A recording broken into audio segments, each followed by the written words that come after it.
भले ही केंद्र और राज्य सरकार उत्तराखंड में शिक्षा के स्तर को बढ़ावा देने के लिए लाख दावे करती हो, लेकिन जमीनी हकीकत इससे बिल्कुल उलट है। और न सिर्फ सरकारें बल्कि विभागीय अधिकारी भी उन दावों पर पलीता लगाने का काम कर रहे हैं। दरअसल उधम सिंह नगर जिले के एक गुर्जर बस्ती में टीन शेड की नीचे वैकल्पिक शिक्षा केंद्र बीते 14 सालों से संचालित हो रहा था, लेकिन बीते कुछ महीने पहले ये शिक्षा केंद्र बिना किसी कारणवश बंद कर दिया गया, जिसके बाद शिक्षा केंद्र को लेकर विरोध शुरू हो गया।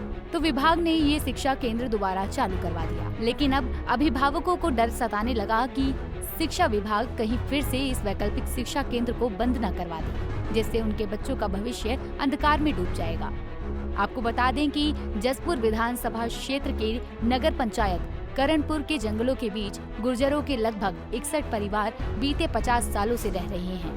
इन परिवारों का भरण पोषण पशुपालन से होता है। वहीं साल 2009 में शिक्षा को बढ़ावा देने के लिए केंद्र सरकार ने वैकल्पिक शिक्षा केंद्र NRCT केंद्र गुर्जर बस्ती के नाम से खोला था, जिसमें गुर्जर बस्ती के बच्चे एक टीन शेड के नीचे 14 सालों से पढ़ रहे थे। इस केंद्र में 65 बच्चे शिक्षा ग्रहण कर रहे हैं और इन्हें 3 अध्यापक शिक्षा दे रहे थे, लेकिन 31 मार्च को ये वैकल्पिक शिक्षा केंद्र बिना किसी आदेशों के बंद करवा दिया गया था, जिसके बाद से वहां पढ़ने वाले बच्चों को शिक्षा से वंचित रहना पड़ा। हालांकि अभिभावकों ने इसके पीछे स्थानीय लोगों के साथ मिलकर क्षेत्रीय विधायक आदेश चौहान और उप जिलाधिकारी जसपुर गौरव चटवाल को अपनी परेशानी से अवगत कराया, जिसके बाद शिक्षा केंद्र दोबारा से सुचारू हो पाया। लेकिन अब ग्रामीणों को वैकल्पिक शिक्षा केंद्र फिर से बंद ना हो जाए, उसकी चिंता सताने लगी है। यही कारण है कि अब उन्होंने केंद्र और राज्य से मांग की है कि ये शिक्षा केंद्र लगातार चालू रहे। इसके लिए कहना चाहते हैं कि ये स्कूल बंद नहीं होना चाहिए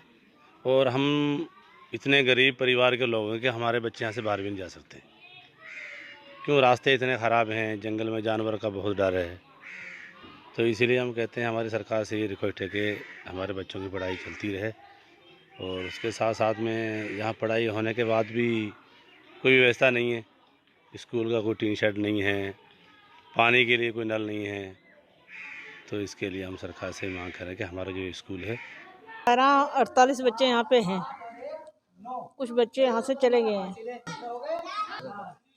इस जगह का नाम है तुमड़िया डाम बस्ती के अंदर। हम तो बढ़िया शिक्षा चाहते हैं जिससे हमारे बच्चे बढ़िया कामयाब हो जाए, बढ़िया पढ़ाई यहीं पे हो जाए।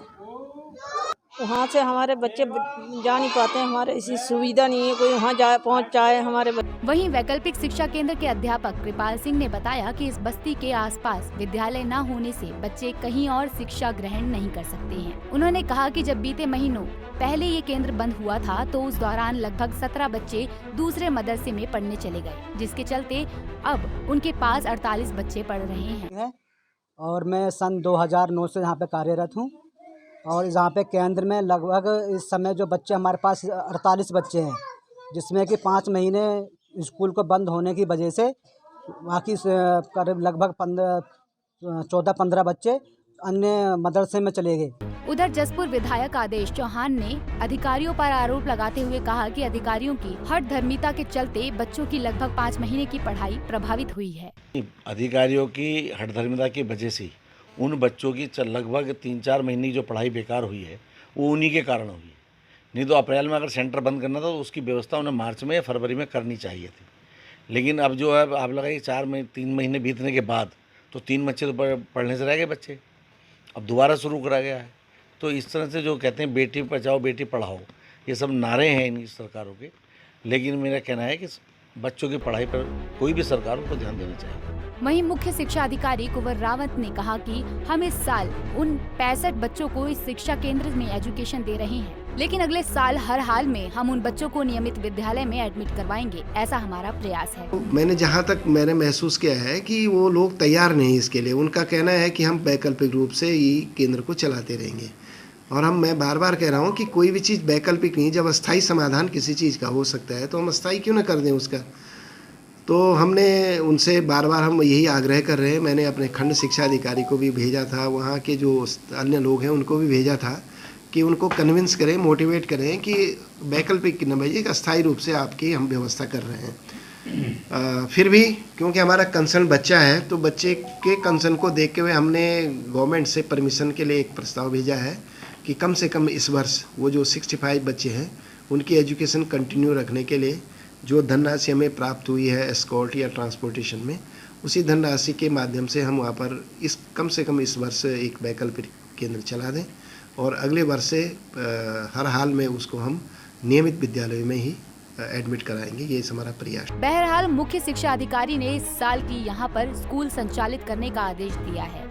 ऐसे में देखना होगा कि बच्चे अगले साल कहाँ स्कूल पढ़ते हैं। पंजाब केसरी टीवी के लिए उधम सिंह नगर से निजामुद्दीन शेख की रिपोर्ट। हमसे जुड़े रहने के लिए हमारे YouTube चैनल को सब्सक्राइब करें और नई वीडियो की नोटिफिकेशन के लिए बेल आइकॉन को दबाएं।